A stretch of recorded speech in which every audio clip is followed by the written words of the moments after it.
জামাতের এই বনবাহিনী কতবার যে বিছানায় নিয়েছে, আমি খালি আমার মা মারা গেছে এটার জন্য এখন আমি কৃতজ্ঞ। মানুষের মা মারা গেলে খুব কৃতজ্ঞ হতে পারে। দিনের পর দিন যা খুশি তাই বলতে পারবে, সেটা আমাদেরকে মেনে নিতে হবে।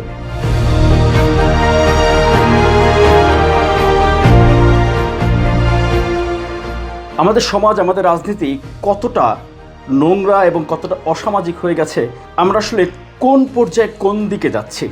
আমরা অনেক সময় অনেক বিষয় হয়তো গতানুগতিকভাবে, ঢালাওভাবে, সাদামাটাভাবে বিবেচনা করি।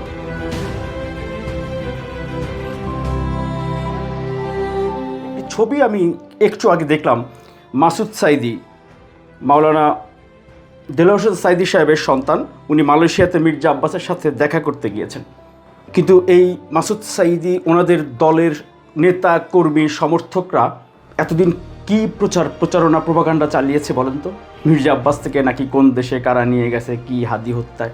কতটা নোংরা জঘন্য মানসিকতার রাজনীতি হলে, কতটা অসামাজিক এবং কতটা অমানবিক রাজনৈতিক দর্শন হলে এই ধরনের অপপ্রচার শুধু না, এই ধরনের মানুষকে হত্যা করার মতো ক্যাম্পেইন বলা যায় এটিকে।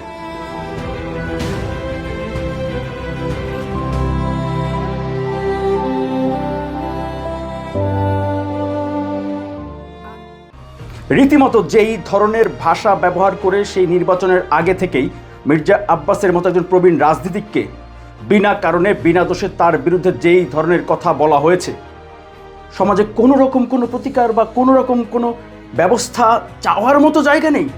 মানে একজন আমাকে যা তা বলতে পারবে, এটা তার স্বাধীনতা, আমি দিয়ে দিব। দিনের পর দিন যা খুশি তাই বলতে পারবে, সেটা আমাদেরকে মেনে নিতে হবে। যা ইচ্ছা তাই আপনি করতে পারবেন।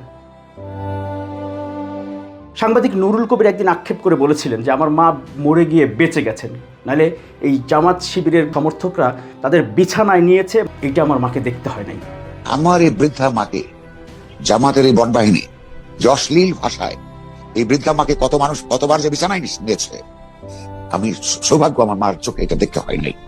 আমি খালি আমার মা মারা গেছে এটার জন্য এখন আমি কৃতজ্ঞ। মানুষের মা মারা গেলে খুব কৃতজ্ঞ হতে পারে। আমি সৌভাগ্য আমার মার চোখে এটা দেখতে হয় নাই। আমি খালি আমার মা মারা গেছে। এটা আমাদের সমাজ। এরপরে আবার নীতি নৈতিকতা, আবার পরিবর্তন, আবার সংস্কার। একটা তরুণ প্রজন্মকে রীতিমতো ধর্মকে ব্যবহার করে তাদেরকে ব্ল্যাকমেইল করা হয়েছে রীতিমতো।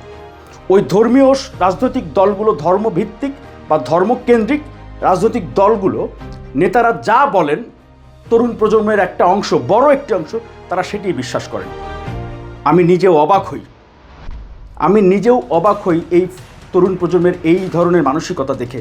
যাচাই বাছাই করা, ক্রস চেক করা, কোনো রকম পাল্টা কোনো যুক্তি থাকতে পারে কিনা, পাল্টা কোনো বক্তব্য থাকতে পারে কিনা, রাজনৈতিক দল বা রাজনৈতিক নেতারাদের রাজনৈতিক কারণেই প্রতিপক্ষের বিরুদ্ধে কথা বলে, সেটি নিয়ে কারো কোনো রকম চিন্তা ভাবনা না করে সেটাই প্রচার করছেন। অসংখ্য এরকম প্রমাণ আছে। আপনারা দেখছেন ওপেন মিডিয়া সেল।